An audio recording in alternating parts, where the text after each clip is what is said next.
Imagine करो 1990s के India में अगर आप स्टॉक मार्केट में इन्वेस्ट करते तो हो सकता था आपका ऑर्डर पेपर पे लिखा जाए, प्राइस मैनिपुलेट हो और आपको पता भी ना चले कि आपका पैसा किस गेम का हिस्सा बन गया। एक टाइम था जब इंडियन स्टॉक मार्केट को कंट्रोल करते थे कुछ पावरफुल लोग। सिस्टम स्लो था, ट्रांसपेरेंट नहीं था और आम आदमी का ट्रस्ट ऑलमोस्ट खत्म हो चुका था। लेकिन फिर इंडिया में आया एक ऐसा एक्सचेंज जिसने पूरा गेम ही चेंज कर दिया। टुडेज एपिसोड में हम जानेंगे एनएसई यानी national stock exchange actually create क्यों किया गया था, क्या प्रॉब्लम चल रही थी पुराने मार्केट में और कैसे एनएसई ने इंडियन स्टॉक मार्केट को डिजिटल रेवोल्यूशन में बदल दिया।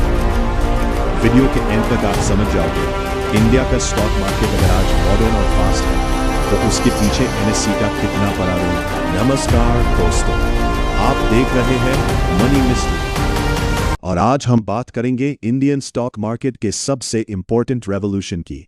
एक ऐसा रेवोल्यूशन जिसने सिर्फ ट्रेडिंग सिस्टम नहीं बल्कि इंडिया की इकोनॉमी का फ्यूचर भी चेंज कर दिया। स्टोरी स्टार्ट होती है 1980 और 90 के इंडिया से। उस टाइम इंडिया का सबसे बड़ा स्टॉक एक्सचेंज था बीएसई, बॉम्बे स्टॉक एक्सचेंज। लेकिन उस जमाने का ट्रेडिंग सिस्टम आज के जैसा बिल्कुल नहीं था। आज आप मोबाइल से सेकंड्स में शेयर बाय कर लेते हो, पर उस वक्त ट्रेडिंग होती थी मैन्युअली। ब्रोकर्स ट्रेडिंग फ्लोर पे चिल्लाते थे, पेपर स्लिप्स यूज होती थी, टेलीफोन पे डील्स होती थी। इस सिस्टम को बोला जाता था ओपन आउटक्राई सिस्टम। प्रॉब्लम क्या थी? सबसे पहला इशू था ट्रांसपेरेंसी। आम इन्वेस्टर को एक्चुअल प्राइस का आइडिया ही नहीं होता था। कई बार ब्रोकर्स अपने हिसाब से प्राइस मैनिपुलेट कर देते थे। दूसरा प्रॉब्लम था स्पीड।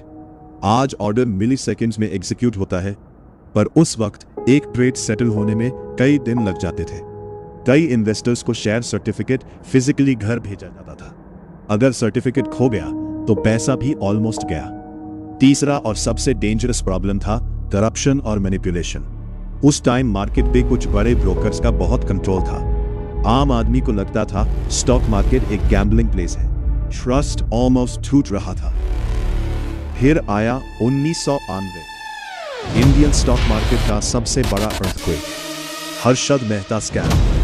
हर्षद मेहता एक पावरफुल स्टॉक ब्रोकर था जिसे मीडिया ने नाम दिया था बिग बुल। उसने बैंकिंग सिस्टम के लूप होल्स का यूज करके हजारों करोड़ रुपए स्टॉक मार्केट में डाल दिए।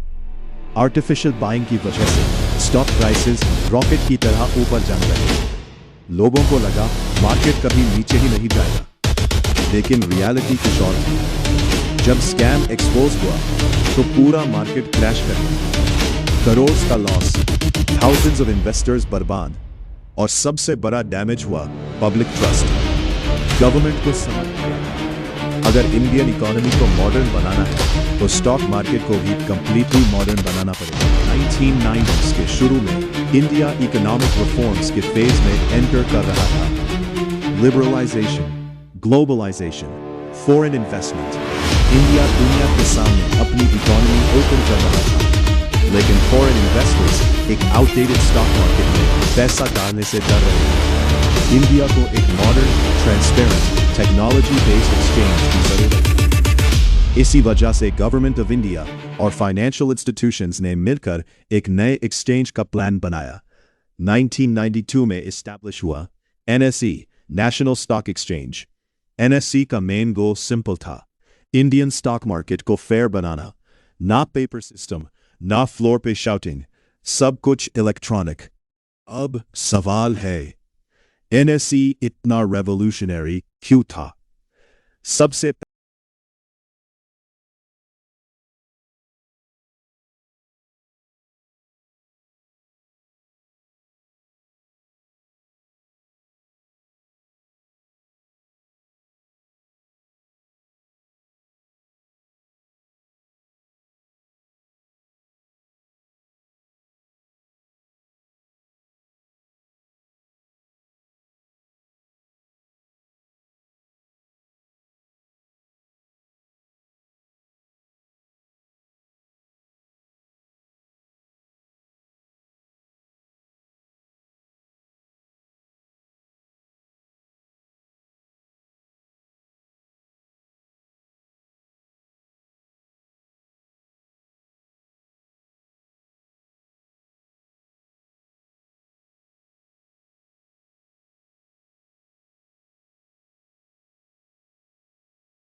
को लाइक करो, चैनल को सब्सक्राइब करो और कमेंट में जरूर बताओ आपके हिसाब से इंडियन स्टॉक मार्केट का सबसे बड़ा टर्निंग पॉइंट क्या था। मिलते हैं नेक्स्ट एपिसोड में एक और हिडन फाइनेंशियल हिस्ट्री के साथ।